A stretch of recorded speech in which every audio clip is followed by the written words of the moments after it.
Of course, like everyone right now, I got Olympic fever. So last night we saw episode 4 of The Tonight Show starring Jimmy Fallon, and we got a whole lot of the Let's Move initiative, to say the least. Yeah, I mean, talk about rhetoric. I understand it's a great initiative, but it was a little much. I felt like they were trying to force the hand a little bit. Yeah, Michelle Obama is so elegant and awesome, and like you said yesterday, plays along very well. But we did the EU skit. We got that right away, which is so great. We've seen with Channing Tatum was one of the best ones. I think that is the And best Will Ferrell was in that, who plays a great woman we've seen. For sure. And then Michelle Obama kind of came down as herself. This is Jonathan, and welcome in the first lady of the United States, Mrs. Obama.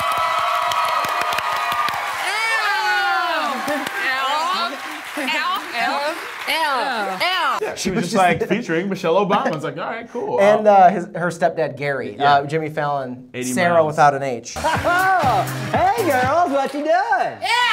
Yeah, Sarah without an H, please don't say it, because H's are L. L. L. And if you're wondering, that's S-A-R-A with no H, because H's are L. One of the things I enjoyed about Michelle Obama, more than the fact that she can play, is the fact that she's gorgeous. I'm not gonna lie, you're right. Yeah, I tweeted something last night. I was saying, you know, she announced that she was 50 years old during the thing, and everybody was like, what? Yeah, and at Fallon Tonight favorited your tweets. So winning. I see you. Hashtag old references.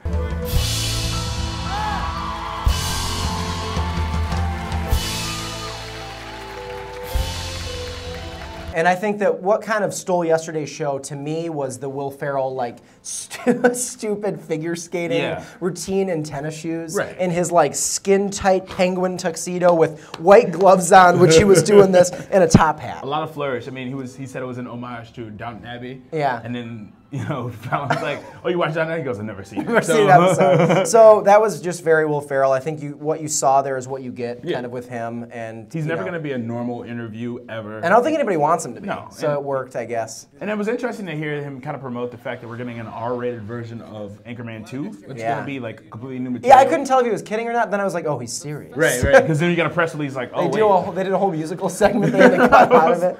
It was a lot was going on. But I'm happy to say that I think he's hitting a stride. Yeah, I agree. And one of the other pieces that I think is interesting is his ability, and I don't know if you noticed last night, but there was like a couple of weird commercial breaks. There were, like, which is weird because it's not live. Right. So it came back and he was like, we'll be right back, which they don't normally do. Yeah. Almost as if Arcade Fire, one of your favorite bands, wasn't ready. But it's weird because it's taped. Yeah, and the thing that I really disliked about it was that, like I was just saying, he's hitting his stride, but the pacing of that kind of thing that happens. I mean, maybe it wasn't up to him, but the pacing definitely like kind of stuttered a little bit because it was like you're used to a certain format, I guess, when you watch a late night show now, right? You know, you get the opener. They all kind of go the same route. And so it kind of took me out of the process a little bit. Not necessarily enough to stop watching. I mean, that'd be kind of ridiculous, but it was a little much. Yeah, it was. Yeah, but that Arcade Fire performance, it was kind of like Arcade Fire. Yeah. Oh, just a reflector. Oh my God. Oh, do you guys not like this? Because we didn't like it either last night.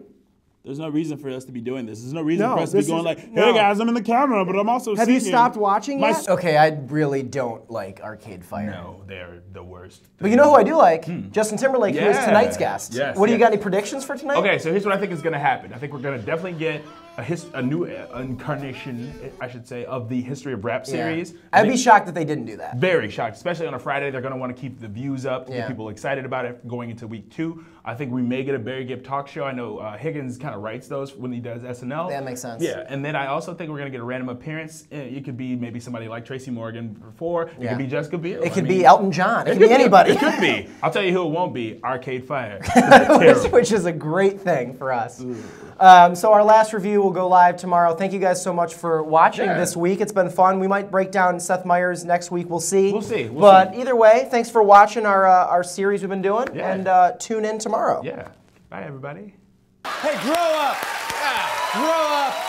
Immature.